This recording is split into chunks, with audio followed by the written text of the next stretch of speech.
Okay, in the last session, we started our explanation on the functions and loops now. Now let us continue the same thing. So where we stopped yesterday, I was telling you about the functions and loop. Let us have a continuation of the same thing. Okay. Now, so we want to view our last class. So last class I was telling you about the functions, why do we mean how to define a function, what is the syntax, what is the general syntax that you'll be following it for the functions and all. So that we were discussing in the last class, last session we are talking about that. Okay, and then we also talked about how the loops has to be, which loop, how it's going to work, like you are going to have a for loop, a while loop, or you're going to have a do loop is going to be there, how they are going to work, that we have discussed in the last session. We have discussed that. And then we took one small example where we are discussing about calculation of your factorial of a number. Then so where we wrote something like this, where we are going to have a number is going to be there. So I want to see the output of that. Let's see the output and have a discussion on that continuous. So I'm opening my file. This is the where we wanted the output. So for example, I'm typing a number 6, I'm giving it, and I click on this calculate button. So then it's going to give me the output. It's going to be the factorial of the number.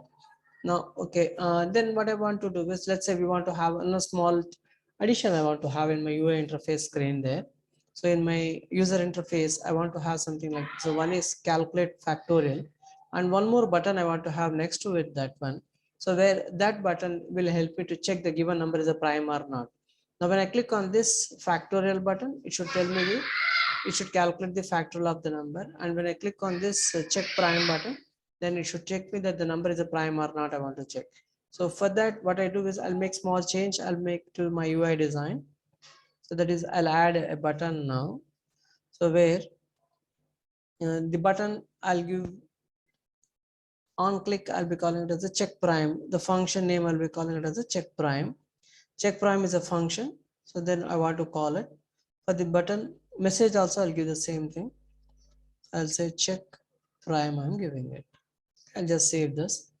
Now, when I'm clicking on the button, so I need to call this particular function, what it calls check prime function has to be called. So we'll define the function. So name of the function is check prime. So I'm just leaving it box, blank parenthesis, without any parenthesis. I'm just calling the function. So first, I would like to know what is the number that you have typed in. So for that purpose, so first I'm reading the number, what is there in my text box. Then after that, I'm repeating a loop from 1 to n. Now remember, when you talk about how do we know that the number is prime or not, means when you say a number is a prime, that number will not have any factor between 2 and itself. That is, or 2 between 2, the number 2 and half of the number. You can just say it's less than half of the number. So not necessary for me to repeat all the numbers. You can just cut it down to half of the numbers. You can just do it. And then, so while I'm dividing, I'll check now, when I'm having my number n, when I'm dividing it by v, and if I'm getting my remainder as 0, that is said to be a factor. So what I do is I'll take the factor. So okay, I'll take a variable called f. I'll say plus plus, I'm writing it.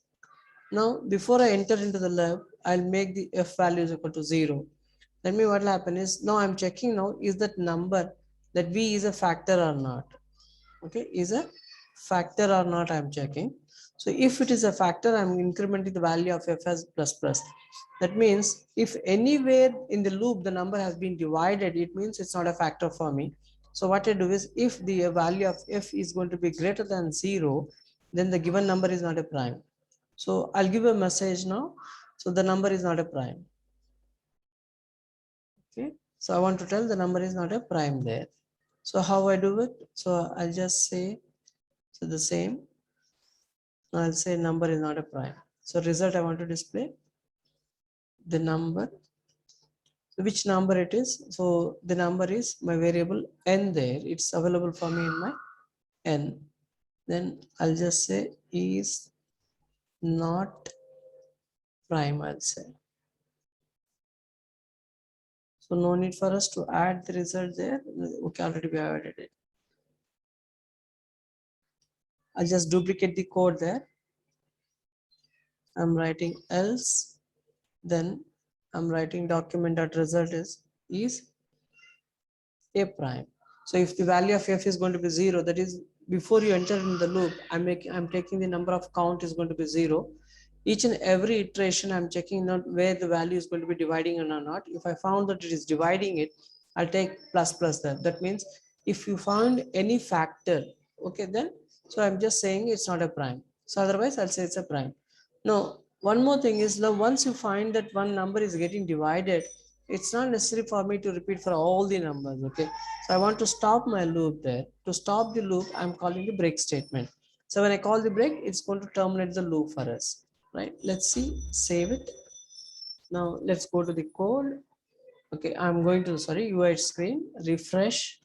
I'm just, you see that check prime is there. So I'm using another number 14 I've given. I'll just say calculate factorial. It gives me the factorial of the number. I say check prime. It says 1, it is saying value. Acha, acha. Okay, because of this one. So this message it's still displaying there for me. So I don't want that message to be displayed. I'm just cutting off that. I'll save this. Okay, I'll just refresh my code again. I'll give the number 11. I'll say calculate factorial. It's going to do it. I say check prime. It says it's a prime. 11 is a prime. It says. Now, for example, let us say I use 10 there.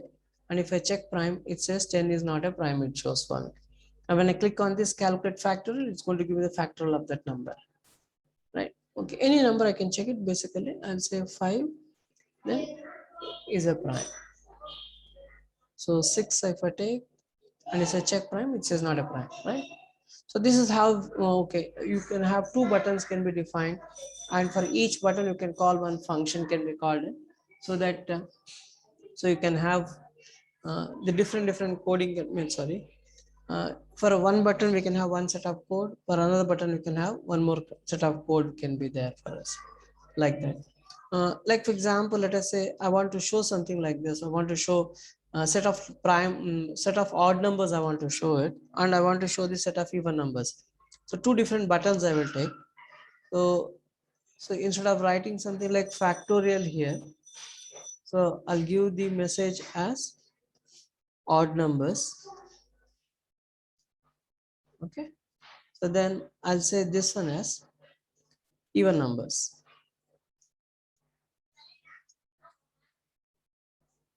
So I'm writing odd numbers and even numbers. We can have the function name as it is, no issues in that. Or it is always better to have a function name which is relevant with the context. So then I'll use odd there. And this is my even. Two functions, odd function and even function. Now when I click on the odd function, it should show me the odd numbers. When I click on the even function, it should show me the even numbers. Okay. So for that, 1 second. Let us copy the code.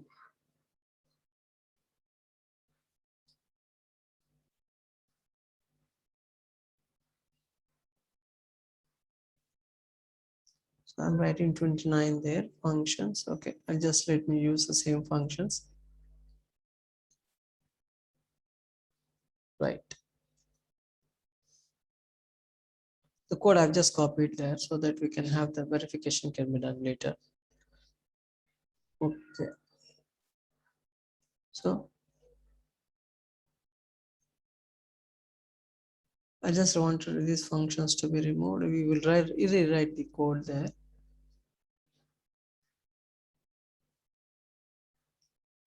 Okay, so we define two functions here defined. So one is called the odd, other one is even.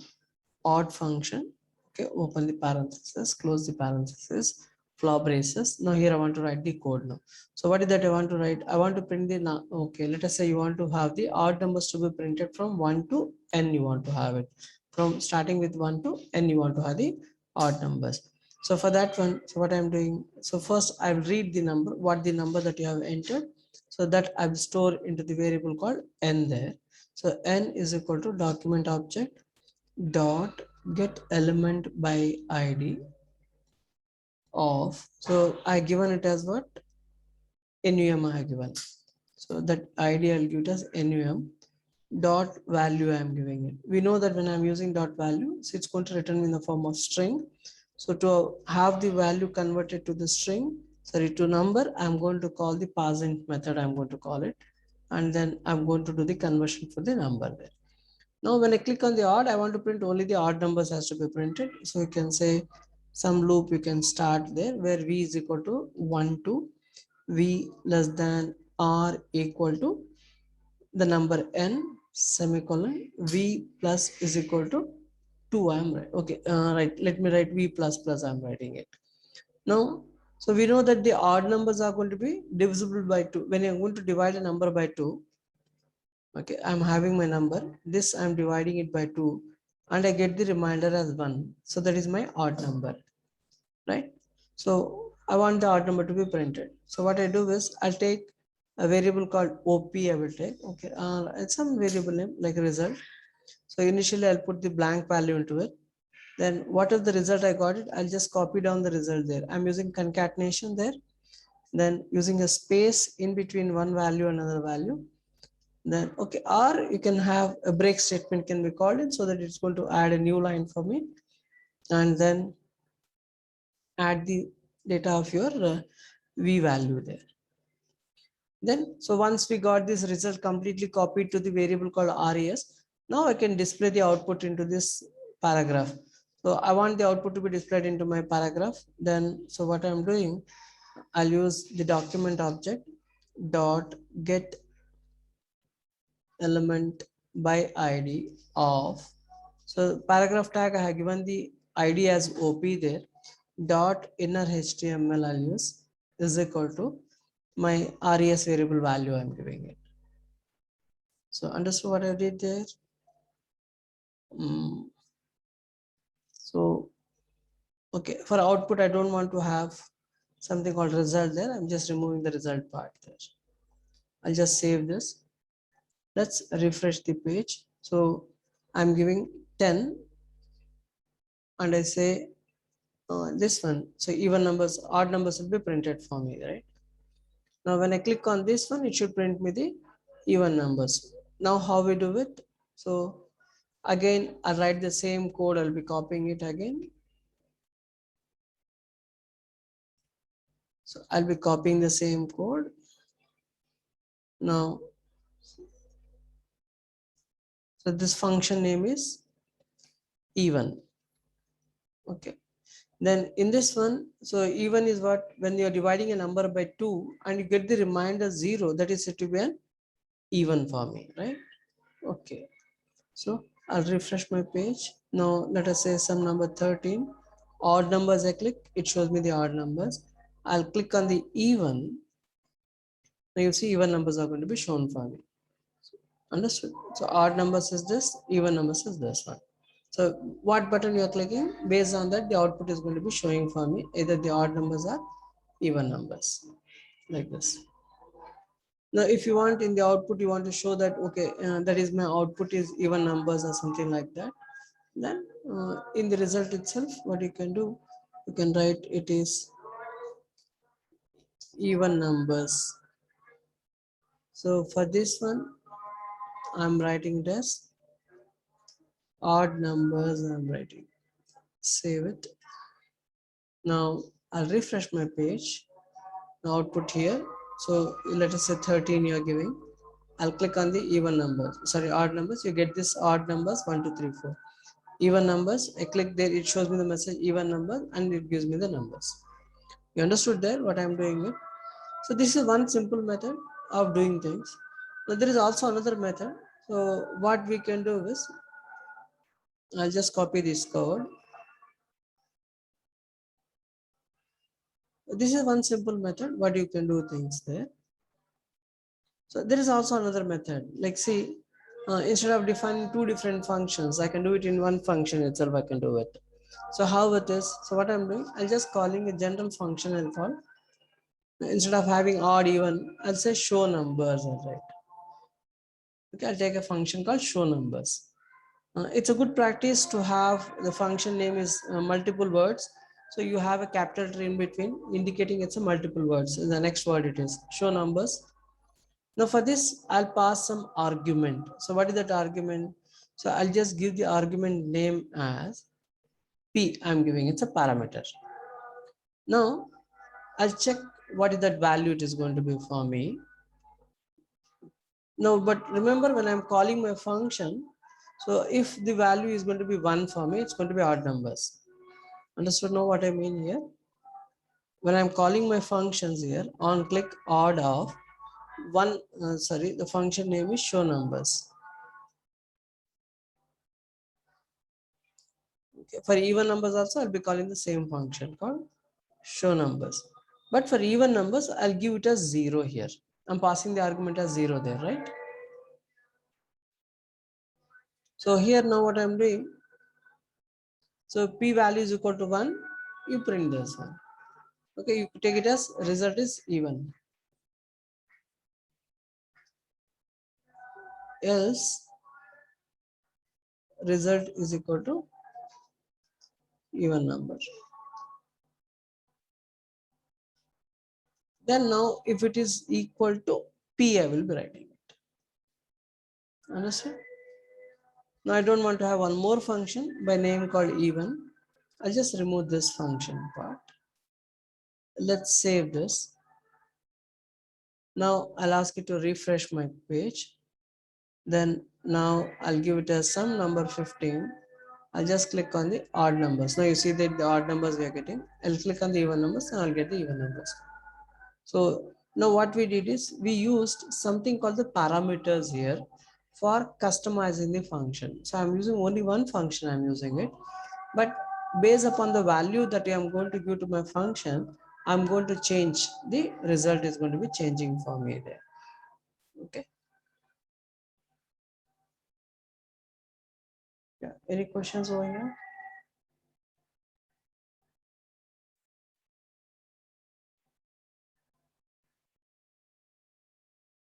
See, earlier what we did is we defined two functions we defined. So one is called odd, other one is called even. Two functions we defined.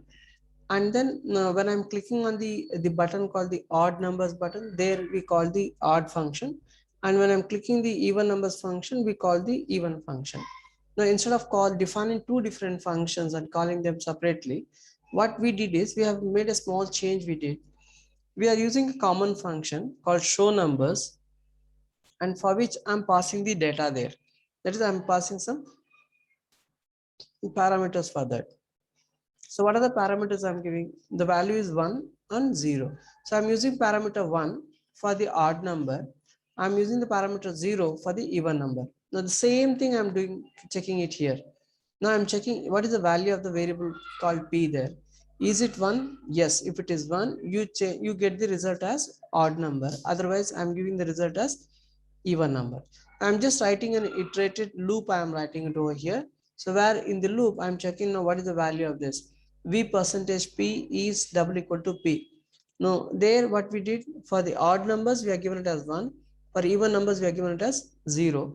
Then what will happen automatically based upon what the value of P is, then it is going to change me. The output is going to, accordingly, the output is going to change for me, and you'll see the result is going to be displayed for me in the paragraph tag what we have defined. So this is my paragraph tag.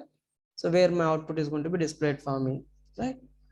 Okay, so that's how the code is working for me there now. So this is how we can have one function can be used for display of the odd number, even number, or you can have two different functions can be defined and you can call them. So as you wish, so however you want it, the code can be written and the things can be get done for us. Yeah. So any other questions there?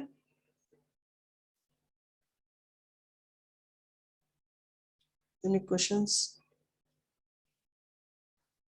Any more questions? Sir, is that a modulus operator, sir? Percentage is called a modulus operator. So what the percentage operator does, it is going to divide the number by another number and it is going to give me the remainder. Okay. So it's going to give me the reminders for me. So modulus operator gives me the reminder. Whereas, for example, let us say that you are using slash, slash is for the quotient. I'll do anything. I'll just write it here. Slash is quotient. So percentage is for reminder. Example. So if I'm writing 10 by 3, so the quotient is going to be, and 3 3s are 9 for me. It's going to be like this. Now, when I'm using percentage, it's going to give me the reminder. It is going to give me. It's going to give me 1 there. Understood? Like this. Okay. Or let us say I'm using 2 if I'm using it. Okay. So for example, I'm using 2 there. I'm dividing the number by 2. So when I'm dividing it by 2, so I'll get 0, I'll be getting it. So the same, when I'm using percentage also, I'll get the same thing. Sorry, it is 5, it is 0, it's going to give me the reminder. So whereas if I'm having 11 there, and when I'm dividing it by 2, and when I check my reminder, it's going to be 1 for us. So for all the odd numbers, when you divide a number by 2, you get the reminder as 1. For all the even numbers, when you divide the number by 2, you get the reminder as 0. So that is what we are doing the checking there. So is it we are going to get the number is, when you are going to divide a number by 2, is it we are going to get the reminder as 0 or 1? So that 0 or 1 is we are passing as an argument to the function called show numbers, and we are going to get our work done. So instead of writing 2 different functions, we have done it, the work we have done it in single function we have done. So how we have done it means we are going to use a concept of parameters. There I'm telling how the function has to work. And either it has to go for the reminder 0 or with the reminder 1. So that we are checking there, and we are going to do it. The same thing I'm having here condition checking there, and then in the output what it has to display. If it is 1, I want to show it as odd numbers. Otherwise, I want to show it as even numbers. That message also I'm just configuring. I mean, I'm just making the changes for my message also, right? Yeah.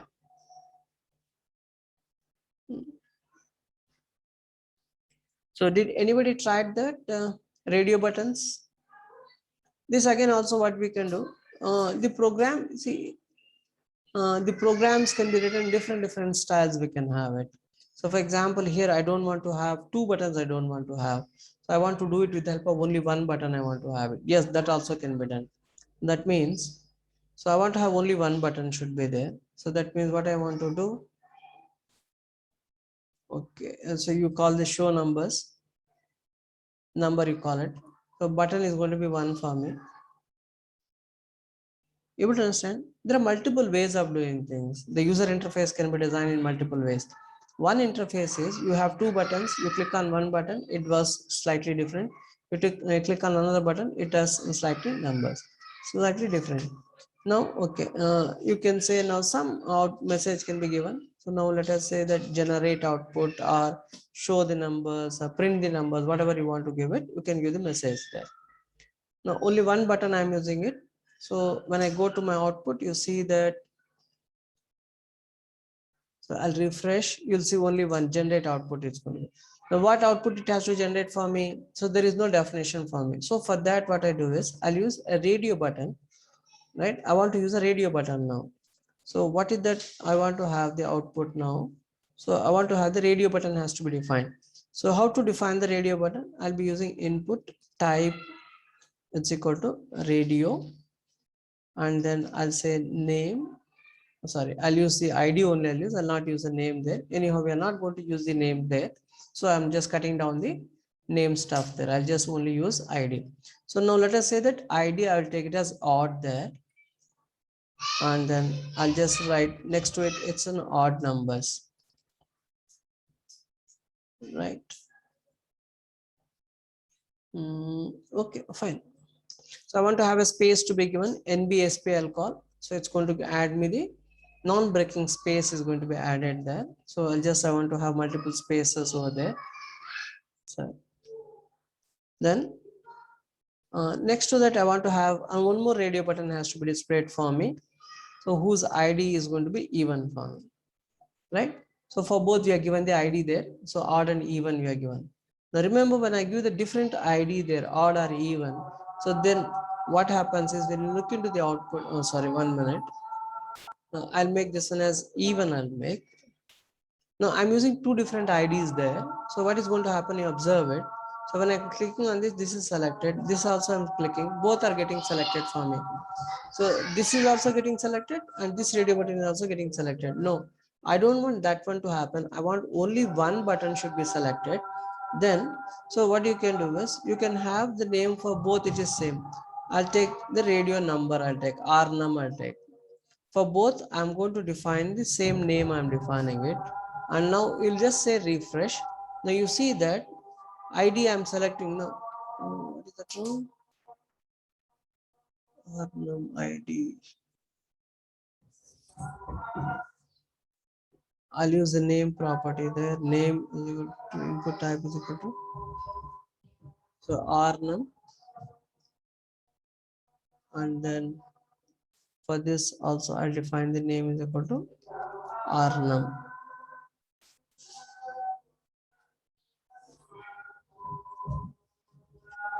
I'm selecting this and then I'm selecting this. So you see automatically it is getting deselected for me. So if I'm selecting even numbers and when I'm trying to select the odd numbers, automatically the even numbers are getting deselected for me. So because I'm using the same name for both. Now let us see if I'm not using same name, if I'm using a different name for these two, then what will happen? They individually be acting as a separate radio button group. So where you can select both, you can select. Now I don't want that one to happen.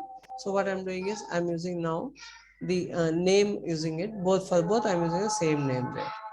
Okay. And then so I'll use something what you call value there.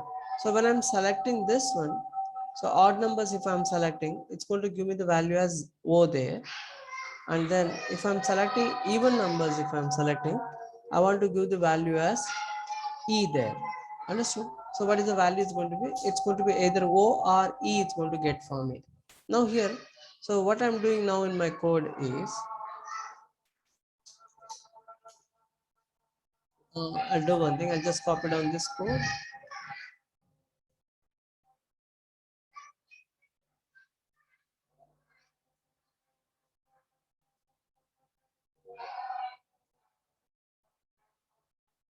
So what I'm doing now here is, so I have the two radio buttons are there, now fine, okay. So now, okay, why, fine. This parameter we are not passing it, so we don't require it. Now what we do is we also get what radio button you have selected, okay. So I'll take a variable called RD, which is equal to the document object dot get element by ID of, so we gave the name as rnum there, okay. We are given the ID as rnum. Then I'll say dot value, I'll be calling it. So when I say that it's a get element by ID of rnum, if you observe there, come down. So I'm having what the name I have given it as, ID also I have given it as rnum. So when I say that get the value of that one, so whatever you have selected the radio button, its value is going to be written. So I'll do one thing, I'll to have the confirmation what the message, what the value it's going to return for me. I'm going to use the alert I'm going to use. When I'm using alert, what will happen? It shows us a pop-up dialog box comes in and it's going to show me the value what is going to be written in the RD there. So let me use refresh. Okay. So I'll just click on this button, right? And then I'll click on the option called generate output. You see, it's going to give me what? You can see now the value is going to be O there. Okay, I'll say. Then I'll click the even and then I click. Now you see that the message is O only.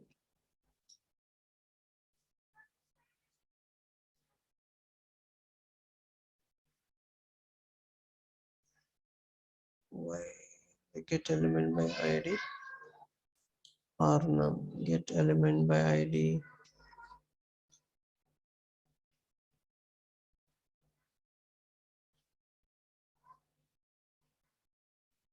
Okay, we'll do one thing.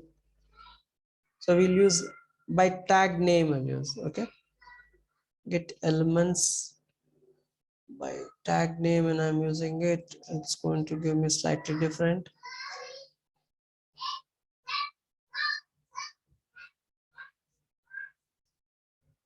Get element by tag name, elements by tag name.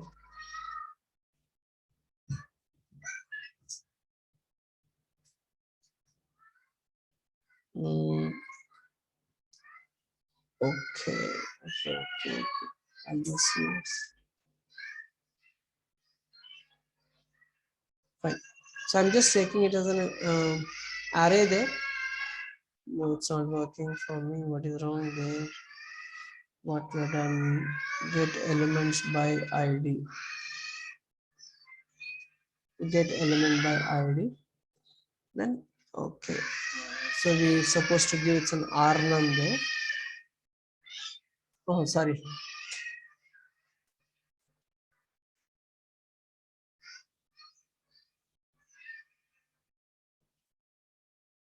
Now we'll make small changes for the code now. So instead of using the value property, I'll be using the checked property now. So what I'm doing now here is I'll check now if document object dot get element by ID of R num of O, if that is checked for me, then so what I do is I'll take the variable called P there, and then I'll just say odd number is 1 there. Now else I'll make the p value is equal to 0. I'll be writing it. Understood now? Okay, I'll just do one thing. I'll save my code. Then I'll go back to my UI screen, refresh it. Then okay. Let me type the number 12. Then I'll click on the numbers. Now you see that odd numbers are coming. I'll select the even number and then say generate. Now you see the even numbers are going to be generating for me. Now what I'm doing here is I'm checking what is the value that you have selected it or not. So if the radio button 1 is selected, okay, that is your R num of 0, I mean O you have selected, then I'm taking the value of P is equal to 1 for me, and then I'm trying to generate the odd numbers. If it is not selected, that is the checked property is going to be false for this one, then I'll take the value of P as 0, and then I'm displaying the even numbers there. Right? This is another way of writing the code for you, right? That is, I'm changing the UI design, I'm changing it. So here what we did, we use only one button, we are using it. But what we are doing, we are using radio buttons for using it. We are using only one button, but I'm using the radio button, I'm using it. Understood there? But this is one method of writing it. Now let us say that you don't want the radio button. We have an alternate for the radio button. What is an alternate for the radio button? What is the alternate for the radio button? Combo box. Right, very good. We can also use a combo box can be made use of. Now, how do I do that combo box now? So this is one style of writing the code. Or I don't think I'll just, sorry.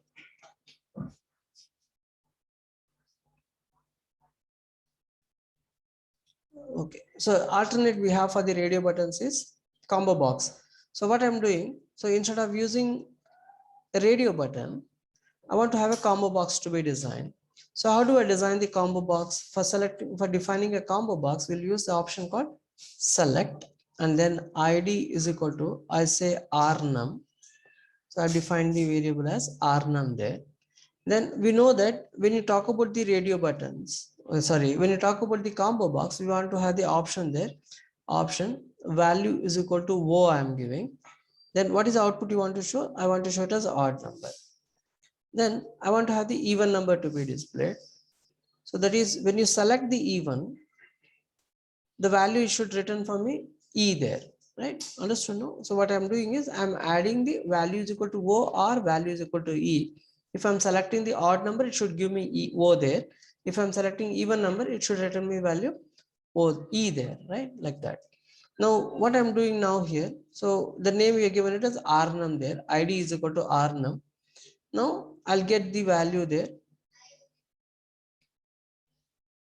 So I'm using no, okay, get element by ID of rnum.